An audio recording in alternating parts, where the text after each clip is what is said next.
Census আপনাদের মনে আসে যে পপুলেশন সেন্সাস হয় বাংলাদেশের, আমাদের বিবিএস থেকে, বাংলাদেশ ব্যুরো অফ স্ট্যাটিস্টিক্স, আদমশুমারি। শুমারিটা হলো, জি আপনাদের মনে আছে, ওইখানেও কিন্তু ওই বাড়ি বাড়ি যে তথ্যই নেয়, কিন্তু একটু অন্যরকম। আমরা যখন sociology of property honours final ইয়ারে পড়ি ডক্টর মাহবুবউদ্দিন আহমেদ স্যারের আন্ডারে, তখন আমাদের একটা মনোগ্রাফের জন্য, মনোগ্রাফ পরে থিসিস করা লাগে। আমরা আমাদের মাস্টার্সের যে আপুরা ছিল, আমরা অনার্স ফাইনালে তাদেরকে ডাটা কালেকশন হেল্প করছিলাম।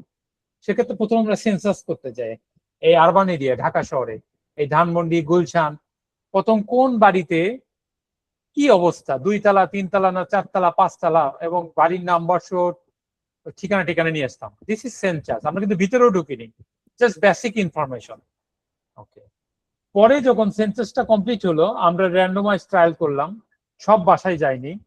তখন বাসার ভিতরে যে আমরা যে socially excluded and deprived community, socially যে ইনক্লুশন বা এক্সক্লুশনটা হয়, অর্থাৎ সেই সময়, আমি তখন 4-5 সালের গল্প বলছি, সেই সময় একটা ফ্রিজ থাকা বলা যাইতো যে ওই এলাকা অনেক ধনাঢ্য, ওই ব্যক্তিটা অনেক ধনাঢ্য পরিবার, বা একটা এসি থাকলে সে আরো মানে ধনীদের মধ্যে ধনী, ওই সময় প্রেক্ষাপট আমরা বলছি। কিন্তু যে লোক মনে করেন এসি কিনতে পারতো না বা একটা ফ্রিজ রাখতে পারতো না, কিন্তু তার সিলিং ফ্যান আছে বা টুকিটাকি সে মানে আপনার অন্য কিছু, তার ডিপ্রাইভেশন নাই, সে তখন বলতো তার পাশের ফ্ল্যাটে সে এটা অ্যাফোর্ড করতে পারে, কিন্তু সে এটা করতে পারে না। সেক্ষেত্রে তার সোশ্যালি ইনক্লুশন হচ্ছে না, এক্সক্লুশন, ডিপ্রাইভেশনটা বেড়ে যাচ্ছে। এটা আমরা সার্ভেতে যে পেয়েছি। ঠিক সেন্সাস আর সার্ভের একটা বেসিক আপনার তথ্যটা বললাম। সেন্সাসটা হলো জাস্ট লিটল বিট, আর সার্ভেটা হলো অনেক ব্রডেস্ট। ঠিক আছে, তাহলে আমরা এই কোয়ান্টিটিভ বা মিক্স মেথড টুলসটা এমন ভাবে অ্যাপ্রোচ করব যেটা house hold sample size, structure, semi structure বা টুলস হবে। এবং এর সঙ্গে আপনি যদি এই হাউস হোল্ড সার্ভের পাশাপাশি যদি আপনি আরেকটা এক্সট্রা টুল অবজারভেশন টুলসটা ইউজ করেন, ওয়াটার স্যানিটেশন, হাইজিন, বা বিভিন্ন ধরনের তাদের পভার্টি লাইন সিচুয়েশনটা দেখা, সেক্ষেত্রে কিন্তু এই দুইটা টুলস কোয়ান্টিটির ক্ষেত্রে খুবই গুরুত্বপূর্ণ, প্যারালালি চলবে।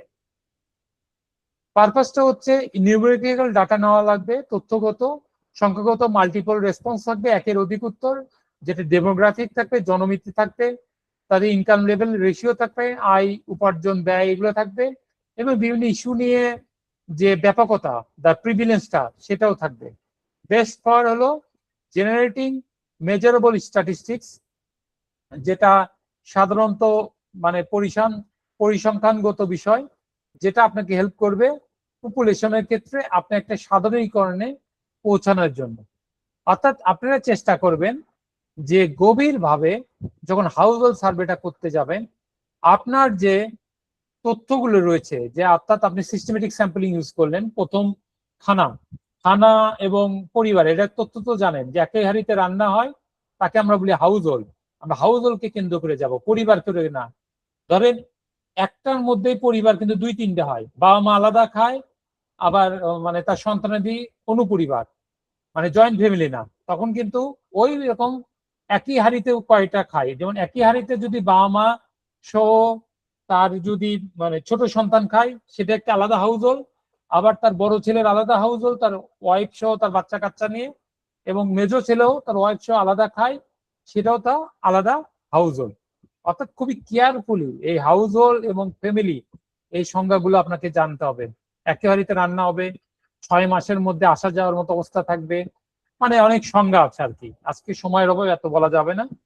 তবে আপনারা অনুরোধ করব, আপনারা যখন এই কোয়ান্টিটিভ দেখেন 1.5 ঘন্টা লাগলো, টুলস গুলো যখন করবেন, কেউ যদি কোয়ালিটিভ করেন তাহলে ওই 4টে টুলস এর মধ্যে কেউ 2টা ইউজ করতে পারেন। অর্থাৎ ইনফর্মাল ইন্টারভিউ ইউজ করতে পারেন, সেটা হলো যদি আপনি climate change adaptation, mitigation, renewable energy, public হেলথের এক্সপার্ট এর ইন্টারভিউ নেন, তখন কিন্তু কেআইআই লাগবে। আর ইনডেপথ ইন্টারভিউ যদি নিতে চান, আপনার just community beneficiary, government stake holder just নিলেই হলো। আর যদি আপনি আরো একটি ইমফ্যাসিস করতে চান, তাহলে focus group discussion must be. অর্থাৎ এই তিনটে টুলস মিলিয়ে আপনি আপনি কোয়ালিটিটা করতে পারেন, আপনার কেস স্টাডি না হলেও চলবে।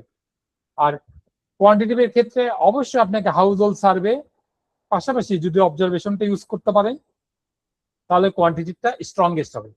আর যারা মিক্স মেথড করবেন, যারা আমার খুব পছন্দের জিনিস, এখানে শুধু হাউস হোল্ড সার্ভে নেবেন, অবজারভেশন দরকার নাই, আর ওইখানে নিবেন হলো এফজিডি, ফোকাস গ্রুপ ডিসকাশন, পারলে কি ইনফরমেশন ইন্টারভিউ। এই তিনটে টুলস মিলে যে মিক্স মেথড করবে তারটা হবে সবচেয়ে স্ট্রংগেস্ট, ওয়েট কেসটা বাড়বে এবং পেপারের অ্যাকসেপ্টেন্সের রেটটা বাড়বে। ধন্যবাদ সকলকে। এখন ওভারঅল আপনারা